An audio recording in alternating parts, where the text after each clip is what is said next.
heard me recite Little Red Riding Hood and the Wolf by Roald Dahl. I hope you enjoyed the narrative with its wonderful and unexpected twist as much as I did. So taking the story further, today I am going to recite The Three Little Pigs. And being a Roald Dahl version, it isn't just the usual story that we're familiar with, but has its own little twist at the end.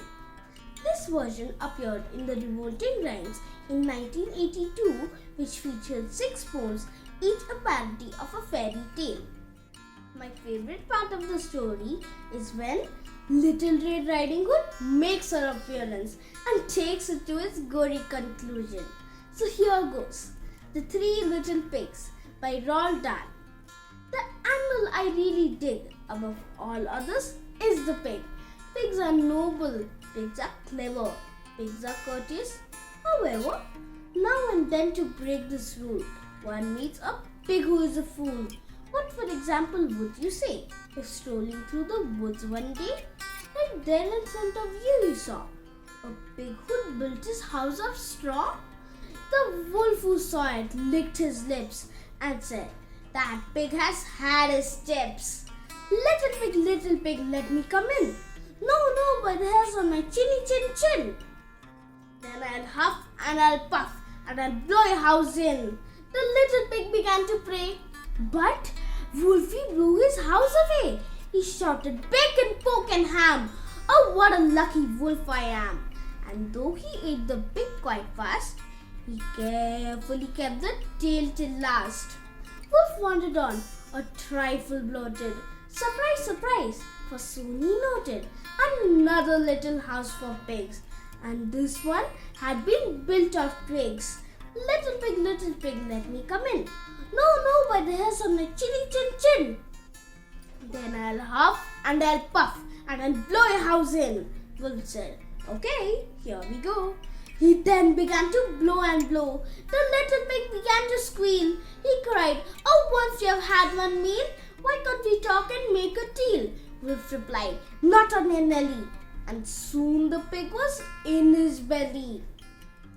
"Two juicy little pigs," Wolf cried, "but still I'm not quite satisfied. I know how full my tummy's bulging, but oh, I adore indulging." So creeping quietly as a mouse, Wolf approached another house, a house which also had inside a little piggy trying to hide. "You'll not get me," Piggy cried. "I'll blow you down," Wolf replied. "You'll need," Pig said, "a lot of puff, and I don't think you've got enough." Wolf huffed and puffed and blew. The house stayed up as good as new. "If I can't blow it down," Wolf said, "I'll have to blow it up instead. I'll come back in the dead of night and blow it up with dynamite." Pig cried, "You brute, I might have known." Then picking up the telephone, he dialed as quickly as he could the number of Red Riding Hood. "Hello," she said. "Who's speaking? Who?" Hello, Piggy. How do you do?" Pig cried, "I need your help, Miss Hood. Oh, help me, please. Do you think you could?" "I'll try, of course," Miss Hood replied. "What's on your mind?" "A wolf," Pig cried. "I know you've dealt with wolves before, and now I've got one at my door." "My darling Pig," she said, "my sweet, that's something really up my street. I've just begun to wash my hair, but when it's dry, I'll be right there." A short while later, through the wood came striding Grey Miss Riding Hood. The wolf stood there, his eyes ablaze and yellowish like mayonnaise. His teeth were sharp, his gums were raw, and spit was dripping from his jaw. Once more the maiden's eyelid flickers. She draws the pistol from her knickers.